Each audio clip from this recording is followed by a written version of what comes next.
শৈশবের স্মৃতিচারণায় প্রথমেই আমার সামনে ফুটে ওঠে সুজলা সুফলা গ্রামের সেই সুন্দর ছবি। আমাদের গ্রামটি 7টি পাড়া নিয়ে গঠিত, তাই ভূগ্রাম। পাড়ায় পাড়ায় কেটেছে আমার শৈশবে বিভিন্ন খেলাধুলার মধ্য দিয়ে। গ্রামের যে কোনো খেলা, গোল্লাছুট, বউসি, দাঁড়িয়াবান্ধা, ফুটবল, এই খেলাধুলাগুলোতে আমি দক্ষ ছিলাম। প্রচণ্ড দৌড়তে পারতাম এবং লং জাম্পে আমি ফার্স্ট হতাম। এইভাবে চলতে চলতে আমি একটু বয়সে স্কুলে যাওয়া শুরু করি। পাড়ার প্রাইমারি স্কুল, সজনীদার স্কুল বলতাম আমরা। ওখানে ক্লাস 1 থেকে ক্লাস 2-তে উঠি। তারপর ওই স্কুল ছেড়ে বাবা আমাকে ভর্তি করে দেন গ্রামের হাই স্কুলে। 2য় শ্রেণীতে ভর্তি হই এবং ক্লাসে প্রথম বছরই ফার্স্ট হই। তারপরে সেই ধারা চলতেই থাকে। আমরা পাড়ায় তৈরি করি একটি ক্লাব, সরস্বতী ক্লাব। এই ক্লাবে পাড়ার ছেলেরা মিলে বিভিন্ন বই, বিশেষত রবীন্দ্রনাথ, নজরুল ইসলামের বই আমরা একত্রিত করতাম এবং সবাই সেই বইগুলো পড়তাম। ক্লাসগুলোতে আমাদের কাজ ছিল পুজোর সময়, বিশেষত সরস্বতী পুজোর সময় এবং স্বাধীনতা দিবস পালনের সময় স্কুলের যে চাঁদা তোলা, প্রত্যেকটা ক্লাসের যে ক্যাপ্টেন বা মনিটর থাকতেন, আমি ছিলাম আমাদের ক্লাসের মনিটর। আমার উপর দায়িত্ব ছিল ক্লাসের চাঁদা কালেকশন করা এবং পূজায় অংশগ্রহণ করা। আমার পাড়ার ছেলেরা, বিশেষত আমাদের বাড়ির আমার মেজদা, ভোলানাথদা, কুমুদবাবু সক্রিয়ভাবে এই কাজে অংশগ্রহণ করতেন এবং স্কুলের পূজার দায়িত্ব আমাদের উপরই বর্তাত। ফলে আমি সবসময় পুজোর সময় ব্যস্ত থাকতাম ওই পুজোকে নিয়ে। তারপরে গ্রামে যে বারুণী মেলা হয়, এই মেলায় জলসত্র দেওয়া ছিল একটা বিশেষ দায়িত্বপূর্ণ কাজ। এই কাজে সম্পূর্ণরূপে মেলার কয়েকদিন আগে থেকেই জল সংগ্রহ করা হতো। একটা দূরের একটা টিউবওয়েল থেকে মেলা পর্যন্ত জল বালতি করে ভরে ভরে বড় বড় কলসিতে ভরে রাখা হতো। সেই জল মেলা যাত্রীদের পরিবেশন করা হতো। সেখানেও মেলা শেষ না হওয়া পর্যন্ত আমি তো ছিলামই, থাকতাম। আমাদের পাড়ার যারা ছিল, বিশেষত আমাদের বাড়ির, তারা সবাই সক্রিয়ভাবে অংশগ্রহণ করত। এটা ছিল আমাদের একটা সামাজিক দায়বদ্ধতা। তারপরে আমাদের পাড়ায়, আমাদের বাড়ির একটা বারুণী মেলা শুরু হয়। সেই মেলাতেও আমি একক প্রচেষ্টায়, একা পরিশ্রম করে জল পরিবেশনের ব্যবস্থা করি এবং তৃষ্ণার্ত মেলা যাত্রীদের জল সরবরাহ করে থাকি। এটা প্রথম আমার ওই মেলার জলছত্র। আমাদের স্কুলের প্রধান শিক্ষক দীনবন্ধু দাস, উনি আমাকে বলেছিলেন, গ্রামের মেলার কয়েকদিন পরিশ্রম, অত্যন্ত পরিশ্রান্ত, আবার এখানে এসে এই পরিশ্রম করছিস, তোর তো জ্বর হয়ে যাবে। আমার সেই কথাটি আজও আমার মনে পড়ে। 8ম শ্রেণী পর্যন্ত পড়ার সুবাদে স্কুলের বাৎসরিক অনুষ্ঠান হতো এবং স্বাধীনতা দিবস বিশেষ জাঁকজমক সহকারে পালন করা হতো। এই স্বাধীনতা দিবসে আমি ডিবেট এবং রচনা লেখায় অবশ্যই অংশগ্রহণ করতাম। আমি নিচের ক্লাসে হলেও আমি একটি পুরস্কার অবশ্যই পেতাম।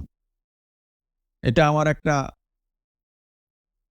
শিক্ষার এবং কম্পিটিশনের বৈশিষ্ট্য ছিল। একটা পুরস্কার আমার বাধাই ছিল বলা যায়।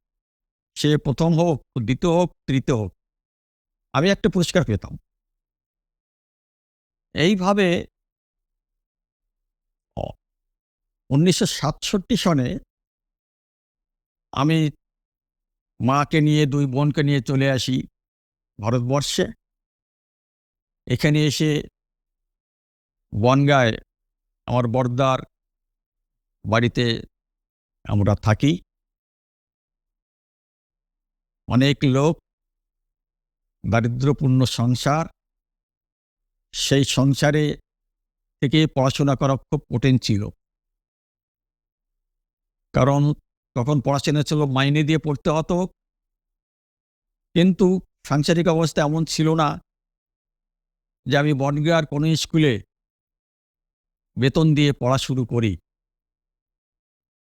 ফলে বাবা চেষ্টা করলেন কোন স্কুলে বিনা বেতনে পড়া যায়। সৌভাগ্যক্রমে আমাদের এক আত্মীয় শ্রী অধীর কুমার বিশ্বাস, তিনি ছিলেন মাঝেগ্রাম স্কুলে গৌরীপুর বিদ্যাপীঠের প্রধান শিক্ষক। নতুন মাধ্যমিক খুলেছে, ভালো ভালো ছাত্রের প্রয়োজন ছিল ওনার স্কুলে, যাতে প্রথমে ভালো রেজাল্ট হয়। বাবার কাছে আমাদের কথা শুনে উনি রাজি হলেন আমাদের বিনা বেতনে ওই স্কুলে ভর্তি নেবেন এবং আমাদের পড়ার সর্বপ্রকার খরচ দেবেন। কিন্তু দুর্ভাগ্য হচ্ছে এই, বনগাঁ আমাদের বাড়ি থেকে স্টেশন প্রায় 1.5 কিলোমিটার। এই 1.5 কিলোমিটার পর হেঁটে স্টেশনে যেয়ে ট্রেন ধরে মাঝের গ্রাম যেতে হতো। আর বিকালে ক্লাস শেষে বাড়ি আসতাম। এর মধ্যে কোনো টিফিন হতো না। বাড়ি এসে আবার বাবা কাজ করতেন যেখানে, সেখানে যেয়ে টাকা নিয়ে বাজার করে বাড়ি এসে রাত্রে খাওয়ার যুগ। এই দুর্ভিক্ষের মধ্যেও পড়াশোনা করে, এত কষ্ট করে পড়াশোনা করে মাধ্যমিক আমি 2য় বিভাগে পাশ করি। 1970 সালে পাশ করে বনগাঁ কলেজে ভর্তি হই। এখানে বিজ্ঞান নিয়ে আমি পড়াশোনা শুরু করি। ম্যাথামেটিক্সে আমি অনার্স নিয়েছিলাম, কিন্তু দারিদ্রতার কারণে টিউশন পড়তে পারবো না, এই জন্য এই অনার্স ছেড়ে দিলাম। পিওর সায়েন্সে আমি ওই কলেজ থেকে 1975 সনে পাশ করে এলাম। কলেজ জীবনে পড়াশোনাকালে আমি তো বসে থাকিনি, পড়াশোনার মধ্যে আমাকে প্রচুর টিউশনি করতে হয়েছে। 2 বেলা টিউশনি করতাম এবং টিউশনি ছাড়াও একটা কোচিং ক্লাস চালু করেছিলাম। আমি ছিলাম টিচার, কিছু পয়সা আমি সেখান থেকে পেতাম, এটা সংসারে কাজে লাগতো আমার। ওই সময় আমাদের পাড়ায় এবং আমাদের 2 নম্বর রেলগেটে আমরা সবাই মিলে, আরও বন্ধুবান্ধব মিলে একটা ক্লাব তৈরি করি, জনসেবা সংঘ। এই ক্লাবে প্রতি বছর খেলাধুলা ছাড়াও সরস্বতী পূজা করা হতো এবং নাটক মঞ্চস্থ করা হতো। এই সরস্বতী পূজার পুরো দায়িত্ব ছিল আমার উপরে, এবং পুরো টাকা কালেকশন করা, হাট বাজার করা আমার উপর অধিক দায়িত্ব ছিল। আমি অতি নিষ্ঠার সঙ্গে এবং সততা নিয়ে এই কাজগুলো করতাম বলেই ক্যাচের সমস্ত দায়িত্ব আমার উপরেই বর্তাত। ক্লাবের বিভিন্ন খেলাধুলায় আমি অংশগ্রহণ না করলেও আয়োজন করার পিছনে আমি ছিলাম। তারপরে বিভিন্ন জন চাকরি ক্ষেত্রে বিভিন্ন জায়গায় ছড়িয়ে পড়ে। ক্লাবের যিনি কর্ণধার ছিলেন শচীন বারুরি, তারও একটা ঘটনাচক্রে মৃত্যু হয়।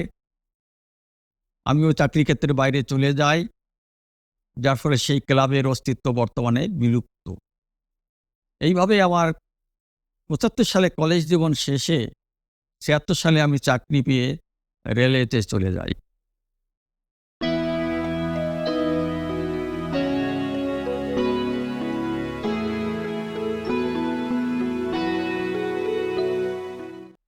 ’৯৭৫ সালে কলেজ জীবন শেষ করার পরেই ১৯৭৬ সালে আমি রেলে চাকরিতে ঢুকি। ১৯৭৭ সালে আমি আবার ব্যাংকে সুযোগ পাই এবং বেতনের বৈষম্য থাকায় আমি ব্যাংকে চলে যাই। প্রথমে আমি posting pi state bank of Bikaner জয়পুরের রাজগড় ব্রাঞ্চে, যেটি রাজস্থানে। ওখানেও খুব সুনামের সহিত আমি কাজ করি এবং তাদের ভালোবাসায়, তাদের সৌজন্যে আমি ১৯৭৯ সালে আবার ট্রান্সফার হয়ে চলে আসি হাওড়া ব্রাঞ্চে। ১৯৮৪ সালে আমি প্রমোশন নিয়ে চলে যাই গৌহাটি ব্রাঞ্চে। তখন গৌহাটি ব্রাঞ্চ ছিল ডিফিকাল্ট ব্রাঞ্চ, অর্থাৎ ওখানে যারা পোস্টিং নিত বা ট্রান্সফার হতো তাদের স্যালারি বেশি দেওয়া হতো এবং তাদের টার্মস ছিল ২ বৎসরের। আমি ওই ব্রাঞ্চে যাওয়ার পরে খুব পরিশ্রম করে আমি কাজ শুরু করি। ওই ব্রাঞ্চে যত পেন্ডিং কাজ ছিল, বিশেষত ব্যালান্সিং করা ছিল তখনকার সময় একটা বিশেষ গুরুত্বপূর্ণ অধ্যায়। সেটা আমি ওই ব্রাঞ্চকে আপডেট করে দেই। ১ বছর যাবৎ পরিশ্রম করে পুরনো পেন্ডিং ব্যালান্স আমি আপডেট করি এবং আমার মতন কোনো অফিসারই ওই ব্রাঞ্চে তখন ছিল না। ফলে ওই ব্রাঞ্চটা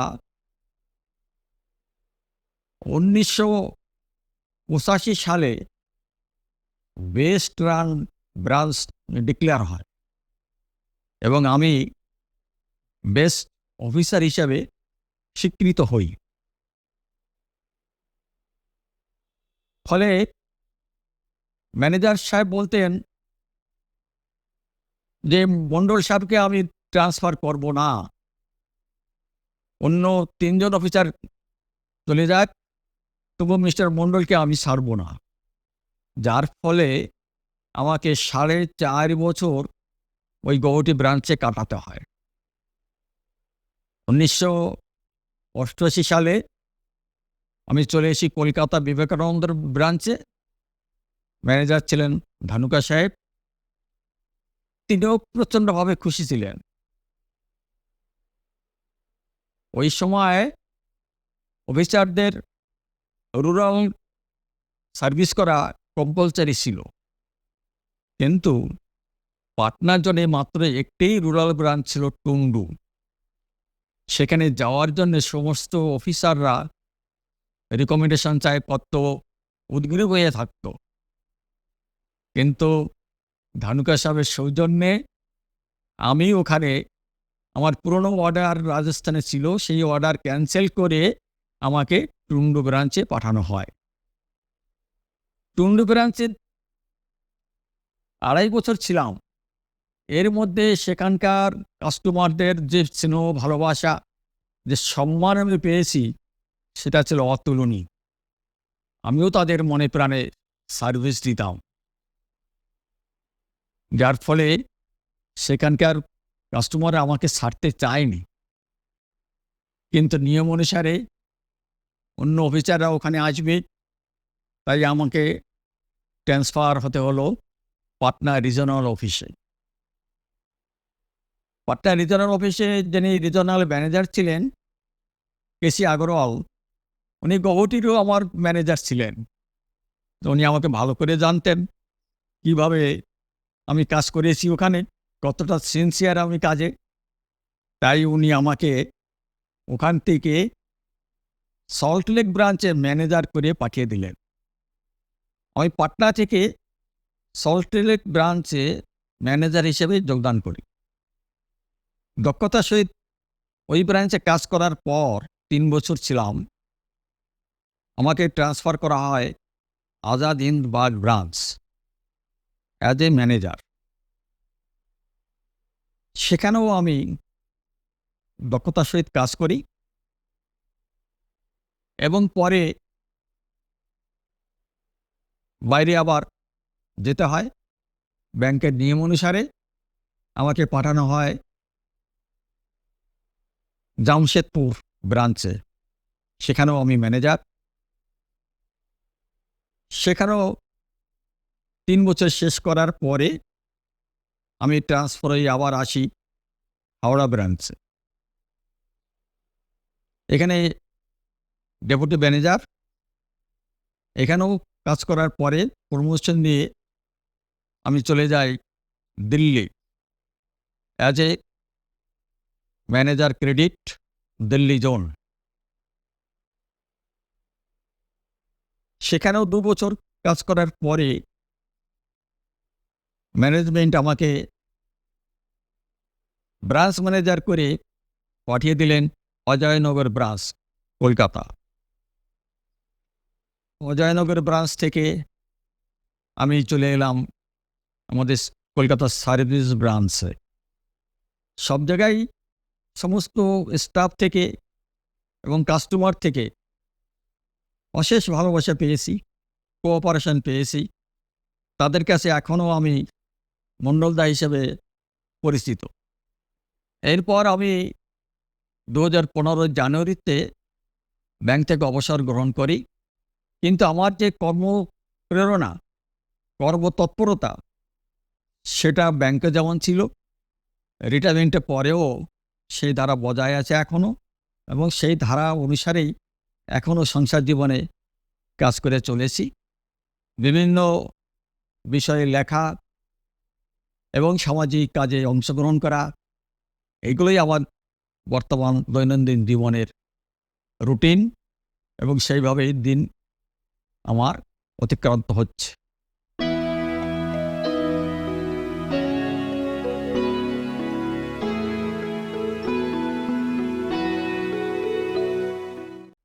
আত্মীয়তার সূত্রে আমি বলাকায় ওলট পাই। 1994 সালে আমি বলাকায় বসবাস শুরু করি এবং বলাকার কার্যকরী কমিটি আমাকে কমিটির একজন সদস্য হিসাবে নেন এবং আমাকে বলাকা সমবায় আবাসন ও বলাকা স্কুলের ক্যাশের দায়িত্ব দেন। আমি সেই দায়িত্ব নিষ্ঠা সহকারে পালন করি। কার্যকরী কমিটি পরে সিদ্ধান্ত নেন যে বলাকা স্কুলকে আমরা বিল্ডিং করব। 2000 সালে কাজ শুরু হয়। আমি সেই স্কুলের কাজ করার জন্যে প্রায় লক্ষাধিক টাকা সংগ্রহ করে দেই। তাতে বিল্ডিং তৈরির কাজ ত্বরান্বিত হয় এবং তৈরিও হয়। এই সময় বলাকা স্কুলে বেশি ছাত্র আনার জন্যে আমাদের বলাকাবাসীদের বাইরে বাইরে যেতে হতো ছাত্র সংগ্রহে। বলাকা স্কুলের তখনকার প্রধান শিক্ষক মহাশয় রমণী ঢালি, প্রভাস রায়, শ্রদ্ধেয় অমল বিশ্বাস, সৃজন সমদ্দার, আমরা গ্রামে গ্রামে যে এই ছাত্র সংগ্রহ করতাম। এটা ছিল আমাদের একটা নৈতিক দায়িত্ব, যাতে বলাকায় বেশি ছাত্র আসে, যার ফলে ছাত্র সংখ্যা বৃদ্ধি পাওয়াতে যে বিল্ডিং তৈরির কাজ শুরু হলো, সেই বিল্ডিংও ধীরে ধীরে তৈরি হলো। বলাকা স্কুলের নাম চারিদিকে ছড়িয়ে পড়ল। বলাকা স্কুলে এখন ছাত্রদের জায়গা দেওয়া যায় না বললেই চলে। সেই বিল্ডিং এখন 3 তলা বিল্ডিংয়ে পরিণত হয়েছে। এরপরে আমরা 2004 সালে যে কাজটি করতে পেরেছি, সেটা হচ্ছে বলাকা মার্কেট তৈরি এবং বলাকা ভবন তৈরি। আমি তখন বলাকার সম্পাদক নির্বাচিত হয়েছি। দায়িত্ব আমার উপরে। অনেক বাধাবিঘ্নর মধ্য দিয়েও আমাদের এই বলাকা মার্কেট এবং বলাকা ভবন তৈরি হয়েছে, যা এখন আমাদের একটি ঐতিহ্য হিসাবে দাঁড়িয়ে আছে। বলাকা ভবন তৈরির জন্যে এবং মার্কেট তৈরির জন্যে অনেকে আত্মত্যাগ করেছেন। তার মধ্যে দীপঙ্কর মণ্ডল বিশেষ দায়িত্ব নিয়ে এই কাজগুলো করেছে। তাকে আমাদের পক্ষ থেকে, আমার পক্ষ থেকে অশেষ অশেষ ধন্যবাদ জানাই। এরপরে বলাকাতেই 2009 সালে তৈরি হয় সমাজ কল্যাণ সদন। এই সমাজ কল্যাণ সদন পরে রেজিস্ট্রেশনের সময় নাম হয় সমাজ কল্যাণ সমিতি। যারা এই সমাজ কল্যাণ সদন তৈরিতে অগ্রণী ভূমিকায় নিয়েছিলেন তারা ছিলেন আদিত্য রায়, কপিল কৃষ্ণ ঠাকুর, কুমুদরঞ্জন বিশ্বাস, অনিল কৃষ্ণ মহন্ত, প্রভাস রায়, আরও অনেকে। আমি অবশ্য 2010 সালে এর সদস্য হই এবং সদস্য হওয়ার পর থেকেই কার্যকরী কমিটিতে আমাকে নেওয়া হয়। 2012 সালে আমাদের বলাকায় অনুষ্ঠিত হয় শ্রী শ্রী হরিচাঁদ ঠাকুরের 200 বর্ষ জন্মদিবস। আমরা অতি জাঁকজমক সহকারে সাড়ম্বরে এই দিনটি পালন করি। এই দিনটি পালনে একটি কমিটি গঠিত হয়, যে কমিটির অধীনে এই দিনটি পালিত হয়। এই কমিটির সভাপতি নির্বাচিত হন কুলেনবেরি হালদার, ক্যাশিয়ার স্বপন সরকার এবং সম্পাদক হিসেবে আমি নির্বাচিত হই। কিন্তু টোটাল আয়োজনে উদ্যোগ ছিল বলাকার সদস্য শ্রী কপিল কৃষ্ণ ঠাকুরের। তারই উদ্যোগে বলা যায় বড় মা এখানে এসেছিলেন এবং 2 দিনের অনুষ্ঠানে এখানে কবিগান পরিবেশিত হয়েছিল। একটি বর্ণাঢ্য শোভাযাত্রা বের করা হয়েছিল। সেই শোভাযাত্রা বামনগাছিতে বিশেষ সাড়া জাগিয়েছিল, যা এখনও মানুষ স্মরণ করে এবং প্রশংসা করে। এরপরে বলতে হয় যে উল্লেখযোগ্য কাজ বলাকা থেকে করা হয়েছে, সেটা হচ্ছে Namasudra thinkers and activist association তৈরি। এই বলাকায় তৈরি হয় Kolkata Namasudra thinkers and activist association. প্রথম চিন্তাভাবনা ছিল অনিল কৃষ্ণ মহন্তের। তিনি বলাকায় এই প্রস্তাব রাখেন কপিল কৃষ্ণ ঠাকুরের কাছে। তারই উদ্যোগে একটি কমিটি গঠিত হয়। আমি সেই কমিটির কেশিয়ার নির্বাচিত হই, যেটা এখনো বজায় আছে। এবং এই Kolkata Namasudra thinkers and activist অ্যাসোসিয়েশনের পক্ষ থেকে নমঃশূদ্রদের ইতিহাস রচিত হয়েছে। প্রথম সংখ্যা বেরিয়েছে, অর্থাৎ বাংলার রোমশূদ্র প্রথম সংখ্যা বের হয়েছে। আগামী বছরগুলোতে দ্বিতীয় সংখ্যা বের হবে, যেটা একটা চিরদিনের ইতিহাসে থাকবে নমঃশূদ্র জাতির উত্থান সম্পর্কে। এবং কোনো জাতির ইতিহাস যদি না থাকে, সেই জাতি ধীরে ধীরে দেশ থেকে মুছে যায়। এই আমাদের প্রচেষ্টা, Kolkata Namasudra thinkers and activist অ্যাসোসিয়েশনের প্রচেষ্টা, এই প্রচেষ্টার ফলে একটা জাতির ইতিহাস অক্ষয় হয়ে থাকবে আগামী প্রজন্মের কাছে। এই Kolkata Namasudra thinkers and activist অ্যাসোসিয়েশনের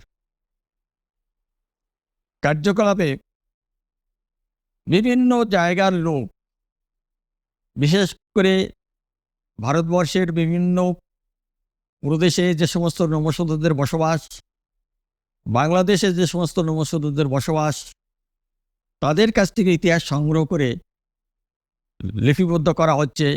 এবং এর সম্পাদক কাজ যেটা করেন যে ব্যক্তি, তিনি হলেন কপিলকৃষ্ণ ঠাকুর। তাকে অবশ্যই আমাদের পক্ষ থেকে কৃতজ্ঞতা জানাই, তাকে অবশ্যই বাহবা জানাই। আমিও আমার সাধ্যমতো কাজ করে চলেছি।